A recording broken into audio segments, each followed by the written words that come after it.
Back with another one. Today I'm going to give you a quick review and a few of my thoughts on Smile 2.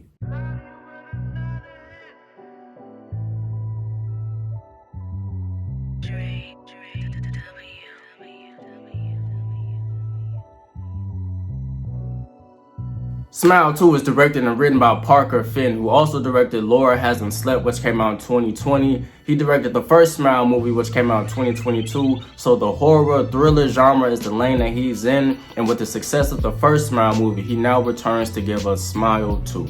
Smile 2 stars Naomi Scott, who portrays a pop star music artist who is recovering from a tragic incident that was not only personal, but public for the world to see.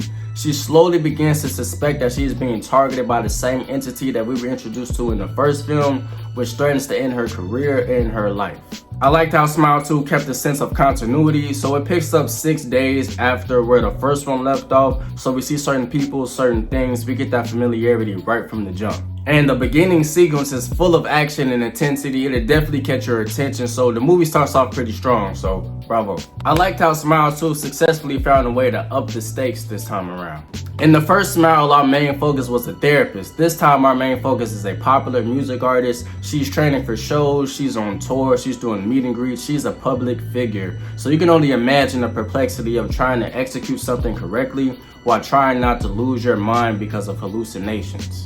I have to give a huge shout out to Naomi Scott. She absolutely crushed this role. I wasn't too familiar with her work. This is my first time seeing a performance of hers, and she has some serious chops. We follow her character every step of the way as she slips into this abyss of insanity. Like, we are watching someone actually lose their mind. Naomi showcased her range and was convincing all the way through. Smile 2 forces her to go to some extreme, intense emotional states, and she delivers every step of the way. So again, first time seeing Naomi, I'm impressed. Bravo. The directorial style and approach is one of the things I noticed first and appreciated the most in this film. The first Smile was well directed for sure, but Smile 2 took it to a whole nother level as far as direction. You could tell that Parker Finn was given a lot more money and resources for production, but aside from the money and more importantly, his ideas were executed perfectly. Like the shots, the angles, the transitions, the close-ups, the upside down shots, the slanted shots, everything was done perfectly. The violence in Smile 2 was impressive as well. The blood, the gore, they all make you uncomfortable in a good way. The jump scares were unexpected every single time. They'll definitely catch you off guard, and they were more effective this time around too. What I like most about Smile 2 is how it messes with your mind. It's like you question reality versus hallucinations. It's like at no point could you trust what you're seeing on screen. This character is losing her mind in real time, and you have a hard time grasping on to reality. I like how the movie uses silence to enhance the film. So we're watching Smile 2 from Naomi's point of view. So when her character thinks that she sees something or hears something and we follow her around and the movie goes completely silent, it brings a fear factor that is richer than just demons on screen.